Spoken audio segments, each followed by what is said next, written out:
all of you now know, I'm not recording this to post on LinkedIn because this is just for our group, but I'm recording for people who emailed me and said something came up and they couldn't make it. So I'll email this out to anybody who requests. So I'm really thrilled that Catherine has accepted to speak to our group. She and I share a client. So I reached out to her. She and I had heard about each other for years. And I said, since we share this client, we probably should talk to each other, and asked her if she would share her knowledge with our group in two particular areas. Firstly, was this area of the new employment contract after the Supreme Court decision around bonuses. And so my understanding is employment contracts are being opened up and rewritten as a result. So I thought that Catherine could share her knowledge, what her clients are asking her about, and then answer all of your questions.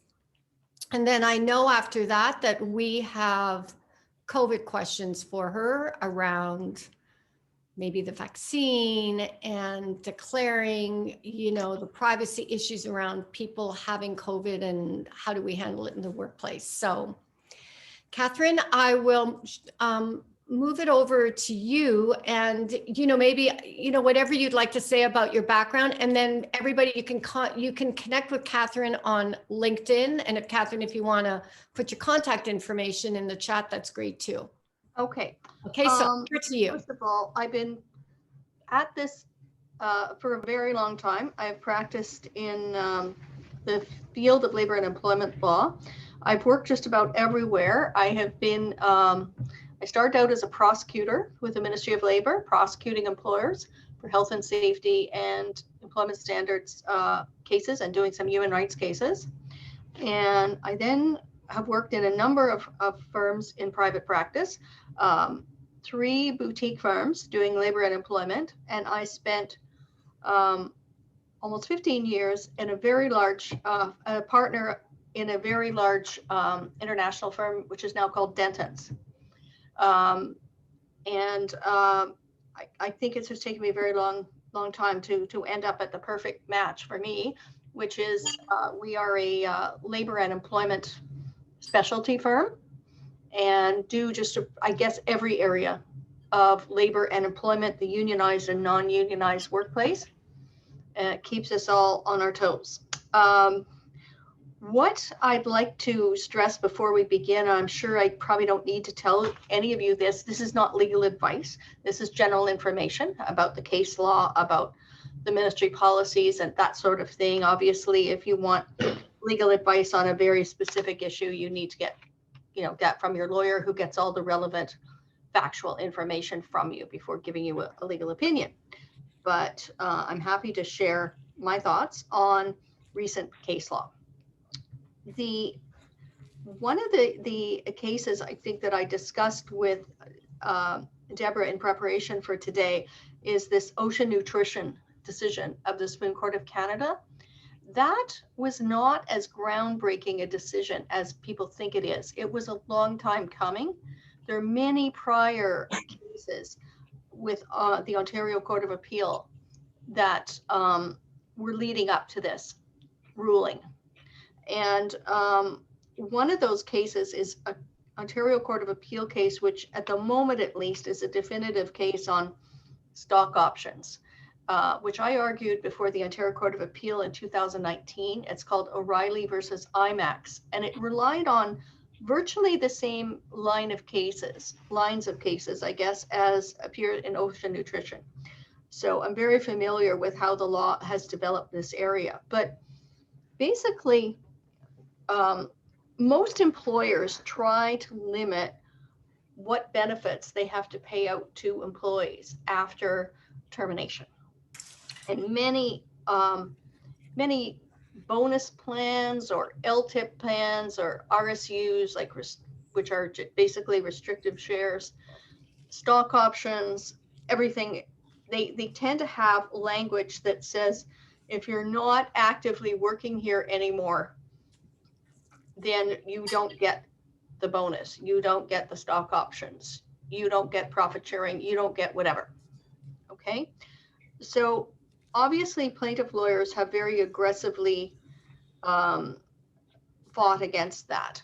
And the initial line of cases that came out from the courts basically stated, you have to be very, very clear and unequivocal in the way you exclude employees from those benefits. Otherwise, we will presume that they're included. And so certainly some of the earlier cases looked at whether the language says, are you, if an employee is terminated, does it just say terminated, or does it say if there's a cessation of employment? Because the original line of cases said it's not enough to say that if you're terminated, because we will assume that that means lawful termination, which is termination with common law notice provided. So instead of the date that the employee went out the door, instead of that being considered the termination date, we're going to add 18 months to that. And we're going to assume that if you'd given proper reasonable notice, the employee wouldn't have exited till the end of the common law notice period. And we're going to deem that they're entitled to benefits throughout that whole period. Okay, so that's the first line of cases. And in response to that, most employers began putting very restrictive language in their benefits, in bonus plans, in stock option plans, in profit sharing plans, all kinds of RSUs, all kinds of benefits to try and limit their exposure. So the second line of attack, which culminated in the Ocean Nutrition case, started out as challenges to pension legislation, where pension plans tend to very clearly state that if you are terminated, you don't participate in the pension plan anymore. Now, the exception that's always been made in pension cases is if a person's on salary continuance, which means you haven't issued a record of employment because they're still getting paid, they're still on payroll, then they can continue to participate in the pension plan. So that's always been an exception. But many employers refuse to do that. They terminate someone, they offer them a lump sum. So those cases began to be challenged. Well, you can't challenge the terms of the pension plan itself because most of those tend to be, drafted tight as a drum to exclude participation in the pension plan after a certain point in time. What cases were arguing, and there's a whole line of pension cases that we relied on in the O'Reilly and IMAX case, and were cited again in the Ocean Nutrition cases, that basically say, well, you may not be a participant in the pension plan anymore, but you get damages for losing that benefit. So the concept is that the court isn't giving you a remedy in kind. They're not giving you another 18 months of pensionable service. What they're trying to do, though, is assess the value of what you lost. And therefore, you get an award representing the damages. Now, that can be extremely costly because I represented someone from a very large aerospace company, which terminated a lot of people. And this person was 8 months away from being able to take early retirement and collect their pension, okay? And in addition to the loss of that registered pension benefit, they also had something called an executive pension plan. Now, an executive pension plan isn't usually a registered pension plan. It's just some other pot of money that compensates people after they retire. So being disentitled to that executive pension plan was extremely costly for this particular executive. So we ended up settling for 3 times what her employer had offered her on termination, because I retained the services of an actuary who calculated that the pension loss was about $200,000.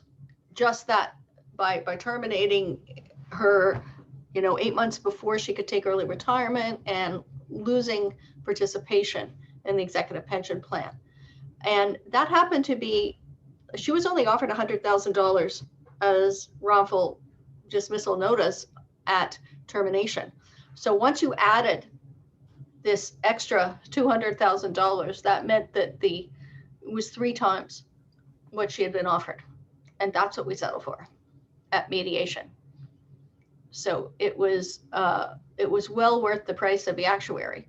And getting that actuarial report. And more telling, of course, is although we disclosed our report in advance of mediation, this large aerospace company did not come up with any kind of competing report or competing calculations.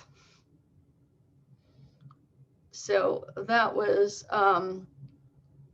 it's that concept. So now how does fast forward to the 2 other cases? I'd like to discuss it just a little more detail, which one is being O'Reilly and the other being Ocean Nutrition. O'Reilly, which is the stock option case I mentioned, which is a decision of the Ontario Court of Appeal, had participation in a stock option plan that was registered on the New York Stock Exchange. And therefore, since it was registered on the New York Stock Exchange, it's not that easy to amend, because it isn't, the Canadian component is only a little piece of it. There's all these other shareholders, et cetera, that would be affected if you made any amendments. The documents for that pension plan were, or the stock option plan were drafted in New York by New York lawyers. And they're aimed at an understanding of what New York law is like for employment law, which is very different than what Canadian employment law is like. Having said that, though, they did try to restrict access to any kind of stock option benefits, to restricted share units, to LTIP, which is long-term incentive plan, to people who are terminated, okay? And the language, I would say, was okay, but not fabulous, because it wasn't really aimed at Canadian courts. In fact, I remember one of the sections my opponent tried to rely on talked about employment at will. So that certainly gave me a lot of leeway to oppose that. In any event, what was successfully argued before the Court of Appeal was, we're not seeking a remedy in kind. We understand the stock option plan says he doesn't get the shares if he's not actively employed anymore. He also doesn't get the share purchase options because he's not employed anymore. And we're not asking for the remedy in kind. We understand he doesn't get the shares. However, we want damages for loss of those things.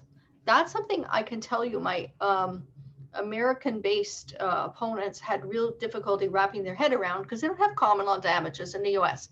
And although the case was argued by McCarthy Tetreault here in Toronto, it had a posse of lawyers from the New York in-house legal department sitting in the courtroom. And I don't think, to be honest, the New Yorkers understood what our argument was. They kept saying, you don't get these shares. It's really clear from the stock option plan, you're disentitled. Well, we didn't dispute that he wasn't getting the shares. We said that he should get compensation for the loss of the shares. And of course, we got into a bit of a dispute about how to value them, et cetera. But at the end of the day, the court agreed and said, okay, you don't get the shares, you don't get the stock options, you get compensation for losing all those things. And, it's not that difficult a concept to understand, because someone who loses their job doesn't normally get put back on payroll and get their salary if they win their case. They get damages for losing their salary. They don't get the remedy in kind as if they still work there. They get damages for losing those things. Sorry, I'm going to see if I can turn this off. I don't know what's going on here.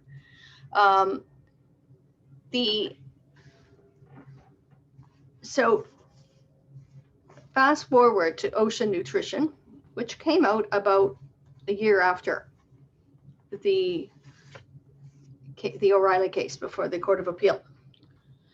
Ocean Nutrition had some interesting facts, but the principle is basically very similar to what I've already discussed. Ocean Nutrition talked about an employee who is an engineer who was I guess, very valuable in developing the technical side of the product, was fairly critical to the company's success, was doing extremely well until the CEO changed. Once the CEO changed, the new CEO did everything possible to harass and basically make that employee's life miserable, to force him to quit. Lied to him about his prospects, etc. Did all kinds of really nasty things.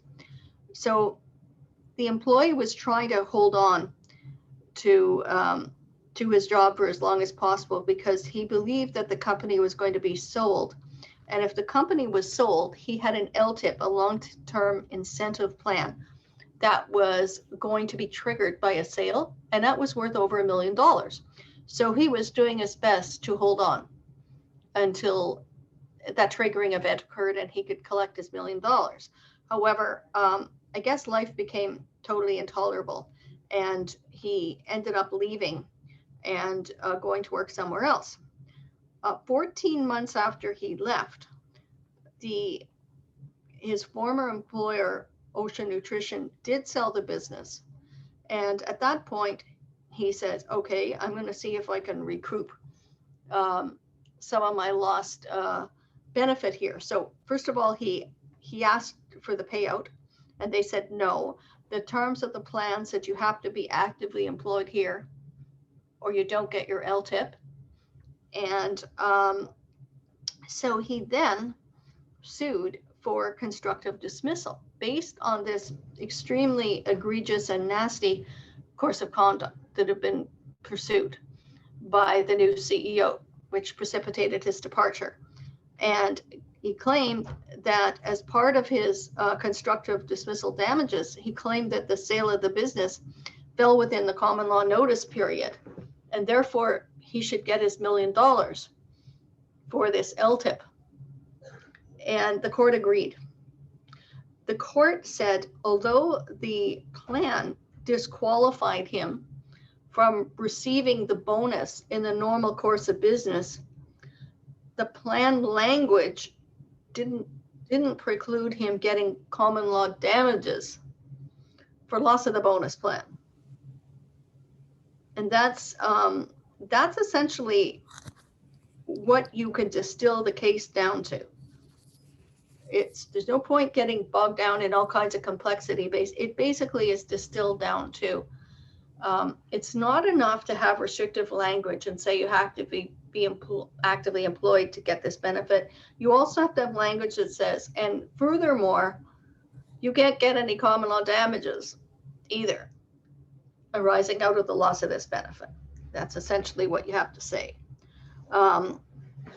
So that's, I guess what was very surprising to Ocean Nutrition is that this could come back to haunt them 14 months after the employee's departure, when he was actually working somewhere else. Huge. Because although wrongful dismissal damages that are related to severance are normally set off against earnings that you earn somewhere else, it obviously reduces the severance pay you have to pay to an employee. It reduces the severance package if they mitigate their damages by getting a job somewhere else. That's not really the case for something like an LTIP plan. An LTIP plan is not the same kind of regular employment income, so it's not going to be set off by working somewhere else. And even if it was, it's not going to fly, because it's not like anyone's going to be paying you $1 million at that point in time. So that's what I think got a lot of employers really upset, is the notion that somebody could come back more than a year later, sue you, and they're happily ensconced working elsewhere and collect. But that's because the plan, didn't preclude common law damages. And even though the appellate court said we're not going to get into any of the facts of how badly the new president treated this fellow, whatever, although they said that, I always believe that those types of facts do not help an employer. Even if a court says we're not going to pay any attention to how badly this employee was treated, I don't think having a taint like that is helpful to an employer. I think that it in fact, I think having a taint against you because you treated someone badly doesn't ever help your case. And obviously it makes the employee sympathetic, and courts may bend over backwards to see how they can fine for someone, especially because the trial judge was full of, very, very, very strong criticism of the employer for how this employee had been treated. Anyway, so that's in a nutshell what my takeaway from Ocean Nutrition.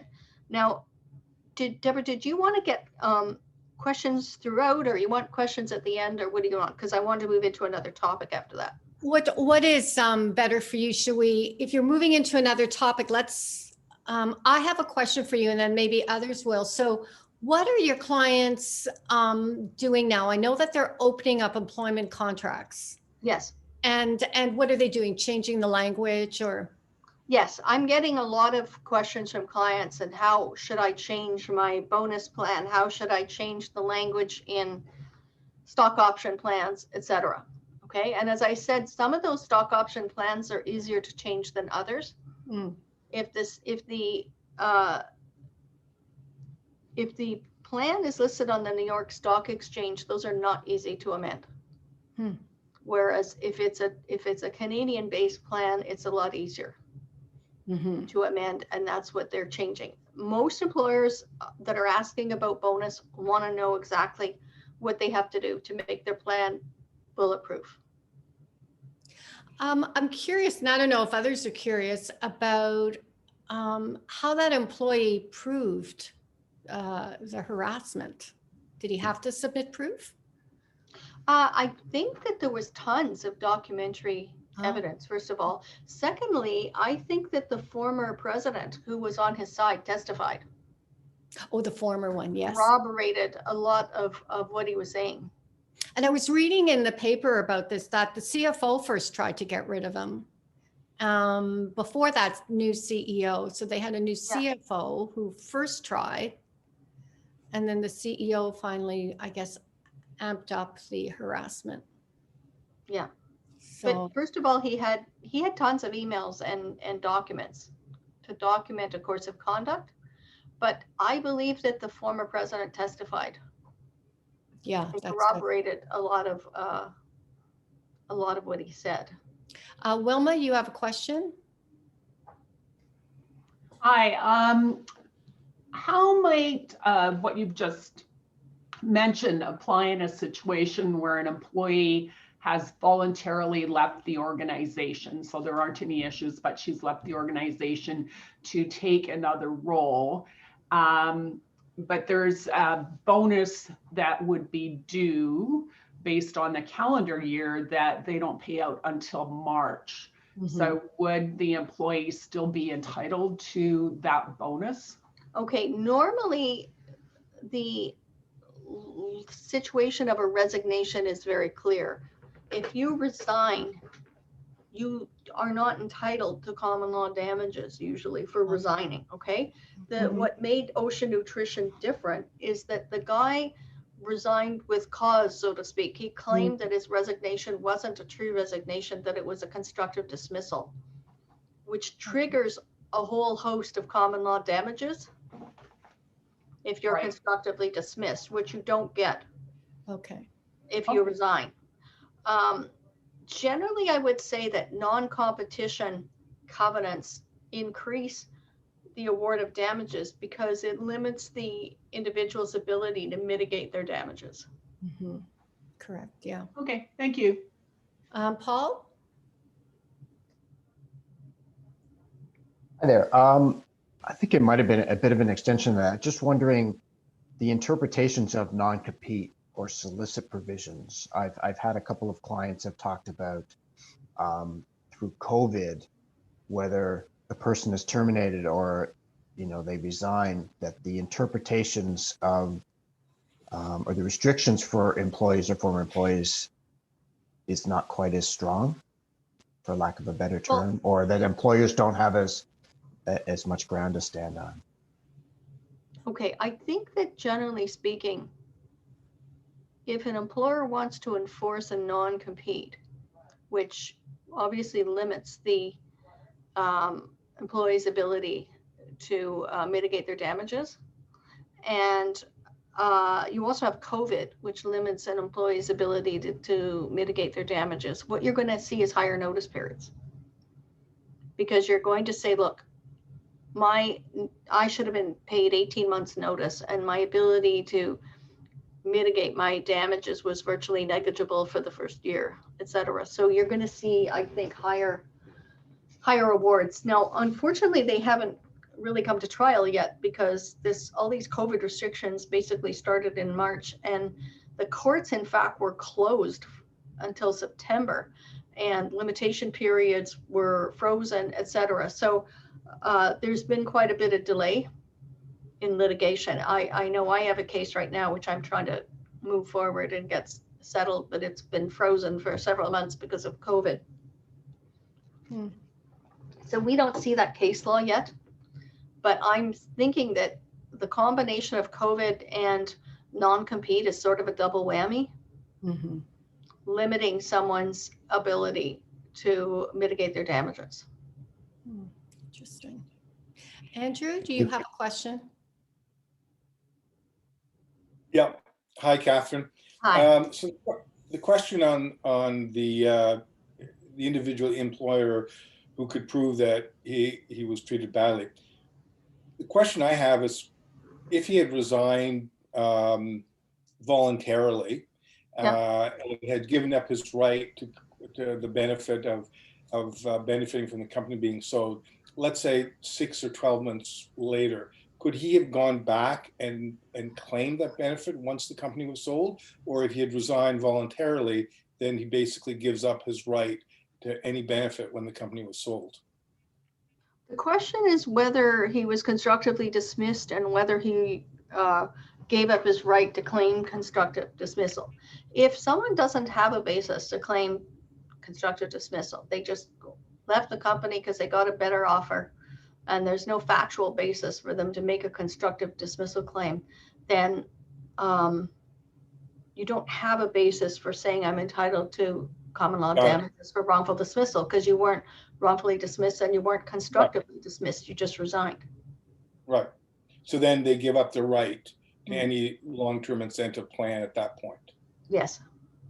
Got it. Okay, thank you. So what companies then are rewriting in their employment contracts, Catherine, is the termination clauses? Is that I'm it? having difficulty with the sound there, sorry. So what companies are rewriting in their employment contracts are termination clauses. Okay.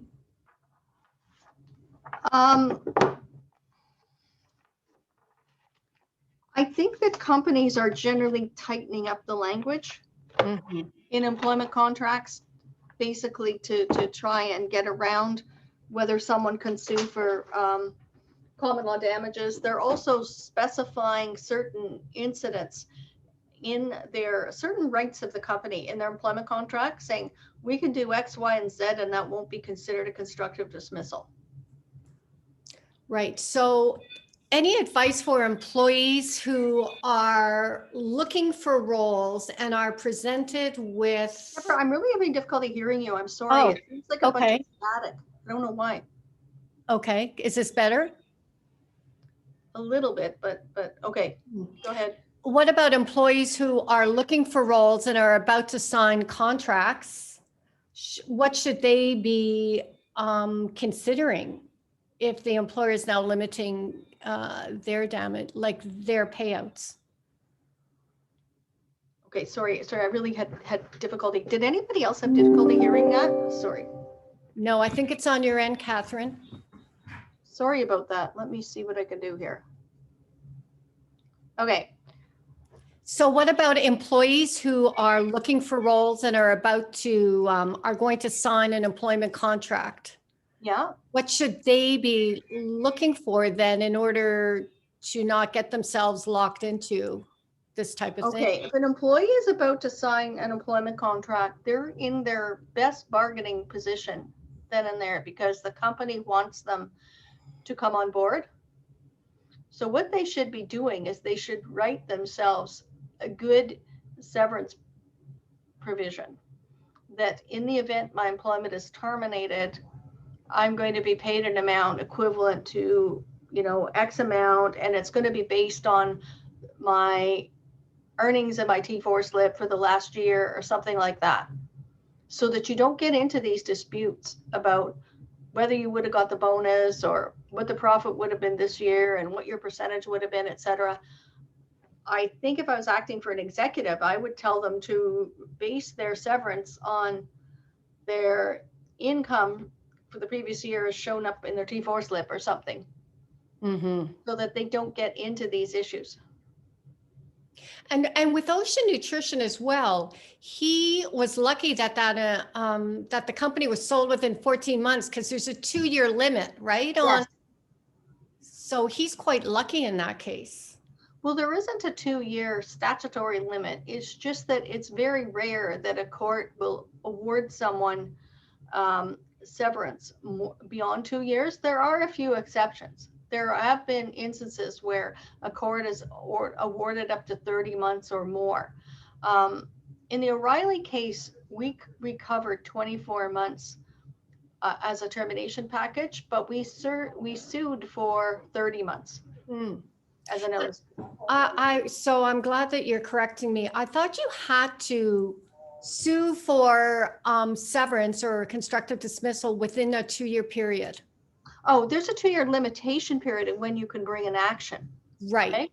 But there isn't, and there also is sort of an informal 2-year cap on how much notice a court will award. Okay. But in exceptional cases, courts could award more than 2 years. But you're right. There's a 2-year limitation period. Now that may be altered somewhat during COVID because there was a period of time when the courts were shut down and limitation periods didn't run. Okay, interesting. Okay, anybody have any questions around this that they'd like to ask Catherine, or is it? Oh, okay, Christina, yes. Hi, Catherine. So my question is just related to what you just said earlier about if you're starting a new job and looking at the contract and ensuring that there's a, an adequate severance provision. Realistically, for example, in my most recent job, I was there for 14 years. Clearly, my severance package was quite substantial. But if you're somewhere and you haven't been there for that long, when you talk or refer to your T4 slip, is it, do you take the time that, the years you've been there into consideration, or are you saying that doesn't matter? Okay. Generally speaking, if an executive is negotiating a employment contract, the severance is tied to the length of service you have at the new company. But what many executives do is they negotiate for a minimum payment. And so that, let's say you get a minimum of 6 months or something. So even if you have really short service, that's what you get. Okay. And thereafter you get so much per year of service. Thank you. All right. Why don't you move on to your next topic, Catherine? Okay. I was telling Deborah that last week I was pretty much inundated with questions about COVID. And I think we all are. Essentially, there isn't a huge lot of difference between the categories of employers that are allowed to continue in business and ones that were not under the last emergency order. Like, I think that the categories are quite similar. What's different is, I think it's explicitly, in Ontario at least, the government has explicitly said, if work can be done at home, then it should be done at home. And what it means practically for employers is if you get a complaint and someone complains to the Ministry of Labor, then it's up to the employer to show that the work can't be done at home. Okay. The other though, the other question I'm getting a lot from employers is whether they can require medical evidence, can they require a negative COVID test, etc. Okay, and generally speaking, when all of the emergency orders came into effect and the amendments to the Employment Standards Act in Ontario came into effect, the statute said really clearly that you couldn't require doctor certificates, for example, to give people time off. So if you had to take infectious disease emergency leave, either because you've been diagnosed with COVID or you are self-isolating because you've been in touch with someone or in contact with someone who's a diagnosed with COVID, you can't require doctor's notes for any of that stuff. Part of it is a practical thing that the medical system is clogged and they don't want it to be clogged further with what they consider administrative stuff. But also it's an invasion of privacy, and if it's really widespread, they generally policymakers don't like that. My own experience, and again, this could be overturned by a case that we don't have yet, etc. But my own general experience when I'm advising employers is that you probably can't force someone to go get a COVID test and to give you the results, because that's an invasion of privacy, unless you are in the healthcare field. If you are in the healthcare field or something that's analogous to the healthcare field where people are, where there's a real public health risk to you and the people you're in contact with, you can probably require people to get COVID tests. And in that circumstance, because the public health interest overrides the employee's right to privacy. Now, of course, employers are required to screen and to ask questions about visitors and about employees who come into the workplace. So clearly, I think it's obviously expected that employers can ask questions about whether you have COVID symptoms. You can ask questions of have you been diagnosed with COVID? You can ask all those questions, and you can probably require a temperature check, okay? But I don't think you can force someone to get a test. If you have, if as a result of the screening, it looks like the person's a risk, you can, I think, tell them they have to self-isolate. But I don't think you can force them to get a test or to disclose the test results to you. What you can do is you can report this person to the Department of Health and let the Department of Health chase after them and get tests and so forth. What some employers are doing, let's say one of my clients had a employee in one of their branches test positive for COVID. So they sent the rest of the employees home. And some of the employees were allowed to come back because they presented the employer with a negative COVID test. And they said, but what about these other two? They haven't been tested. I said, you can't require them to get tested. You can report them to the Department of Health, let the Department of Health, you can tell them you're not required to get tested, but you're required to stay off for 14 days. And if you can give us a negative test like so-and-so did, then you can come back. But we're not requiring you to give us a test or to get tested. That's sort of how you get around it. We have a question from. Yeah.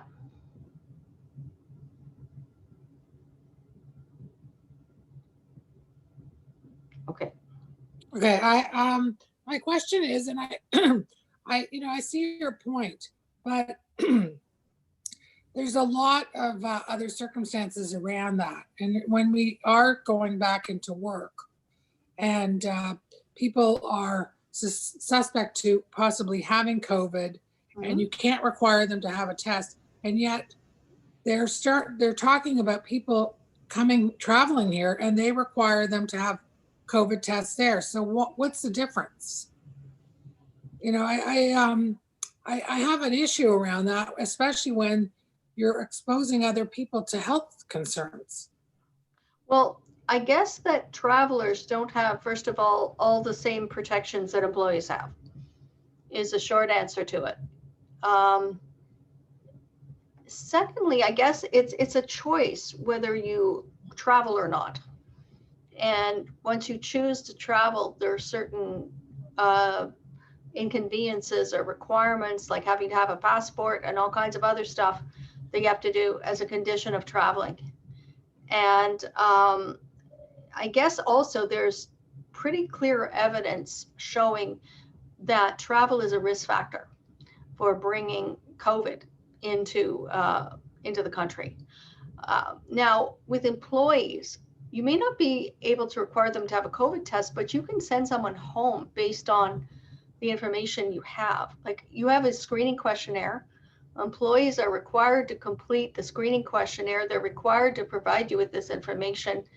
And if they falsify, I got a call last week from a client who said, we have an employee who, first of all, we know her husband was diagnosed with COVID.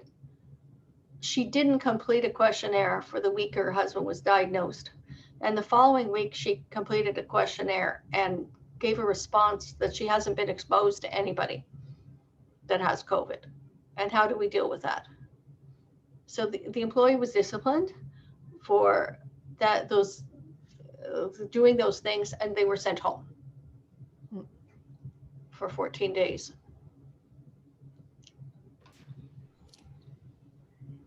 For Zena? Catherine, just some clarity. I know in our organization since April, we've implemented policies and procedures where we're screening individuals, and we've advised them that if they've been in contact with someone who's been tested positive, or they've got flu symptoms or any kind of COVID symptoms, we're getting them to do the test. Right. And I think we don't want them to return if they don't. That's something we've put in place. Is that wrong? I mean, if they come back and say, well, we don't want to test, I mean, we haven't had anyone refuse. Right. But if someone says, okay, I'm not getting a test, I said, well, okay, fine, you're not coming back until all your symptoms are gone. I think that's legitimate, because you Okay. have to balance the obligation to protect health and safety in the workplace with employee privacy. So, you know, with my clients, if they say an employee is unwilling to do the test, I say you can't make them get a test, but you can send them home and tell them you have to stay away for 14 days or whatever. That's legitimate, because you have to protect everyone else in the workplace, regardless of what that employee wants to do. Now, having said that, if someone tests positive, you are not supposed to disclose that information, their personal health information, to employees throughout the workplace. So so employers are saying to me, well, how can we protect the workplace if people don't know where there's an issue? I said, well, depending obviously on the size of the workplace and the size of departments within the workplace. What is happening in a factory environment, for example, is they're saying, we have an outbreak in the parts department. So therefore, everybody in the parts department is self-isolating or whatever, you know, and you can do that, but you can't disclose the name of the person who tested positive. Now, I'm not saying the rumor mill won't get that information out or whatever, but I don't think the employer in an official capacity can look like they're disclosing an employee's health information. So if we are sending them home, now I know we've implemented a 10-day paid COVID pandemic pay, but Right. for others who are not able to do that, if they send them home, are employers obligated to pay for it? Okay.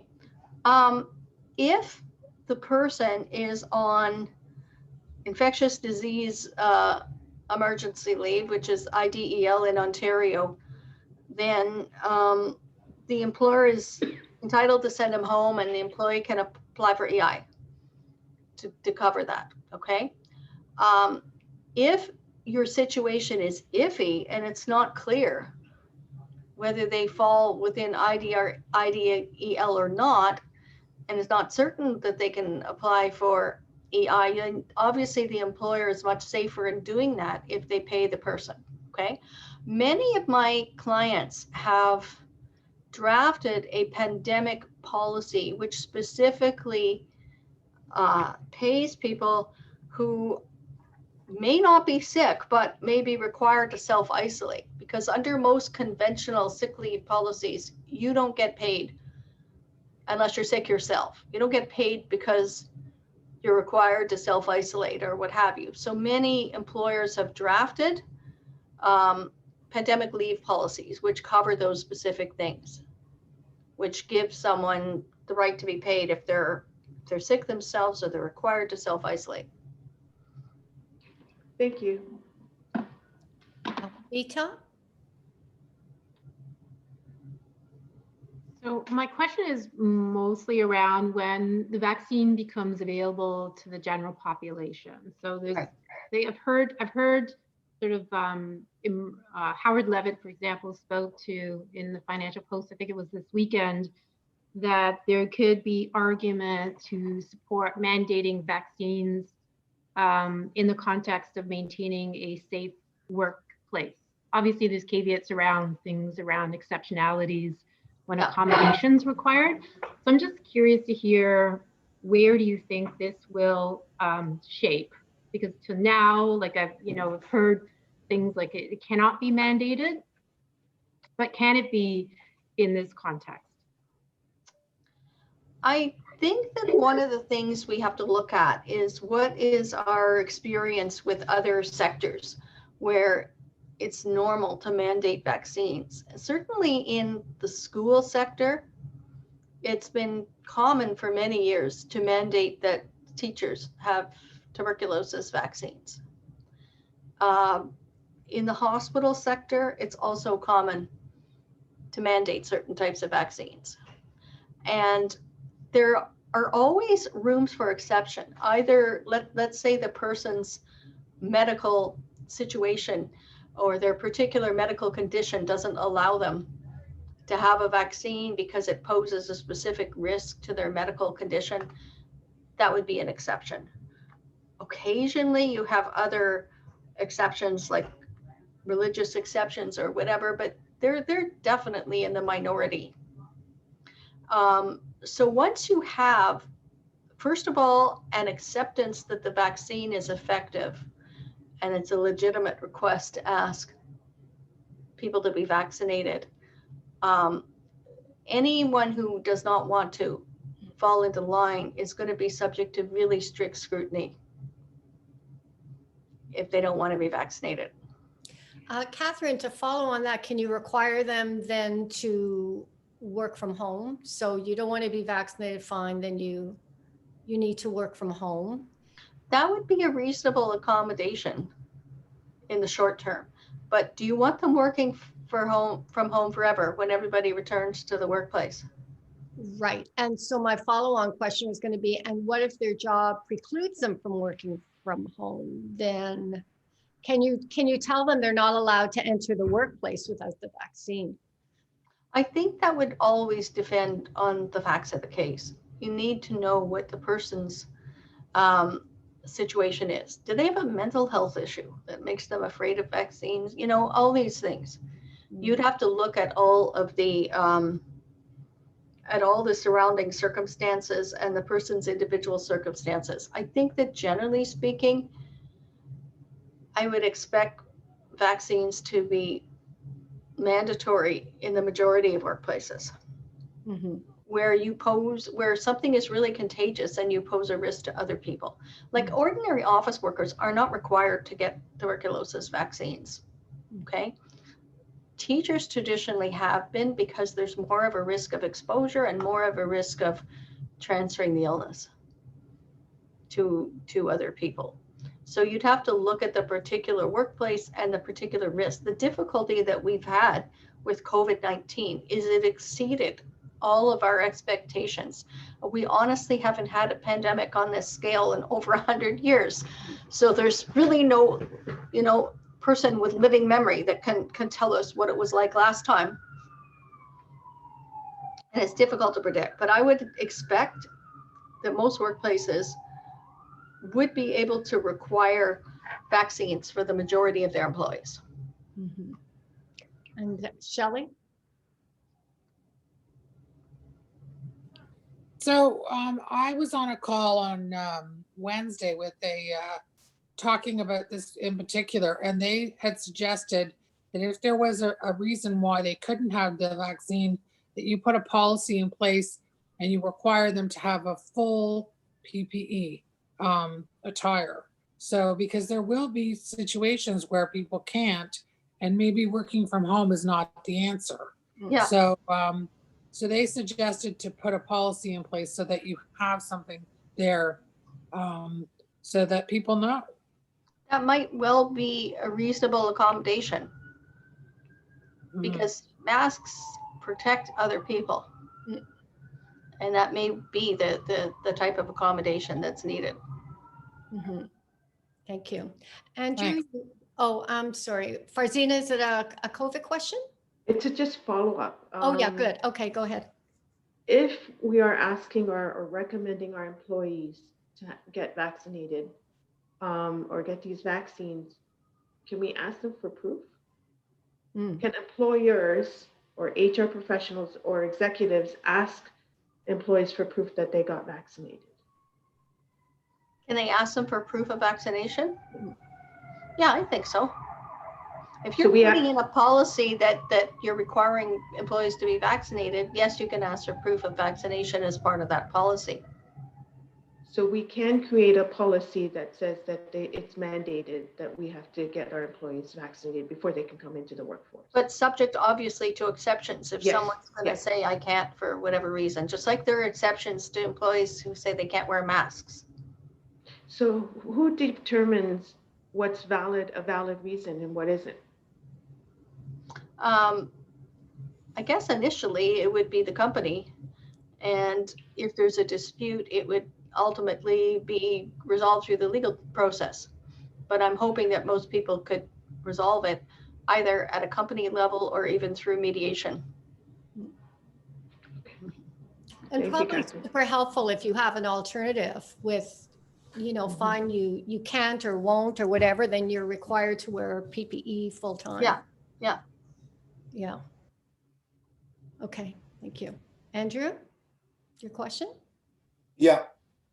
Hi, Catherine. So my question is as follows. So what happens when an employee has been with the company, let's say 14, 15 years, long level service, was terminated because, according to the employer, significant drop in business due to the effect of COVID-19.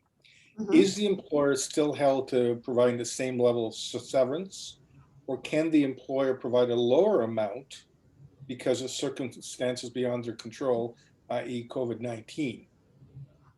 Okay. At the moment, the law does not have any exception, okay? Because the purpose of reasonable notice is to protect the employee and payment made to the employee to compensate them for losing their job and to give them some sort of support until they get another job. So the reason why the employer went out of business or had a downturn in business is not usually considered as relevant in the eyes of the court. Having said that, it may make employees more flexible though in accepting a package because they know that it's across the board. You don't have the element of an employee feeling like they've been singled out or discriminated against if it's happening across the board. So they may be motivated to accept something less. What you often see if a plant is closing or a workplace is closing is you sometimes have employers that come up with a formula and they give everybody a package based on such and such a formula. And the main virtue of that is that employees are more accepting because they know exactly what they're getting and what everybody else is getting, and it's based on understood criteria. Because if you get individual notice of termination, and I've done many of these for my clients, I've given them a chart, like a spreadsheet or whatever. Employees don't understand the subtle difference between why the guy at the desk next to mine is getting more money than me. They don't understand that. Whereas if you had a formula or whatever, because you have a large scale downsizing, they may buy into it more. Understood. Okay, great answer. Thank you so much. Good, thank No you. problem. Great. Any other questions for Catherine? Anybody? Catherine, any final points you'd like to make? I think that COVID-19 is a really moving target, and everybody has to be, I think, flexible. Like a lot of jobs that we all thought could never be done at home are being done at home. Personally, as an employment lawyer, I know that when I first went off on, we all started working at home in the end of March, beginning of April. Everyone was saying, oh, we can't possibly do hearings by Zoom, but we do them all the time now. So obviously you have to be flexible in the way that you're looking at things. Just before the emergency order that went into effect in, I guess it would have been just November, the end of November, I got a call from a client who had a private school, and they wanted to know how to deal with these lifeguards who didn't want to work as lifeguards to supervise swimming. And this school happened to have their pool open to not people just within the school community, but to outsiders. And this is where all the pushback was coming from. And they wanted me to draft some really draconian waiver for these people to sign, to say that they were taking this job at their own risk, et cetera. And I just said, look, the pools across the city are all shut down because we're in the middle of COVID. You have to look at things in that lens. You can't just say this is the way we've always done things and we're going to shove it down your throat. That's just not going to fly. That's not the era we're in. Every day you've got to look at all the facts and be creative and be sensitive to all the issues. And this advice I gave, by the way, was not popular, but the very next day, Ontario issued an emergency order and all pools are shut down in any event. I think that we all have to be flexible and sort out what do we really need and what don't we need. And in determining whether people can work at home, whether they can work, a different schedule, whether we can do things in a different way to make it work. Because we're all trying to figure this out. We haven't had another pandemic for 100 years on this scale. So it's a moving target every day. And I think the best weapons that you have are your judgment, your knowledge, your ability to analyze problems in a constructive and sensitive way.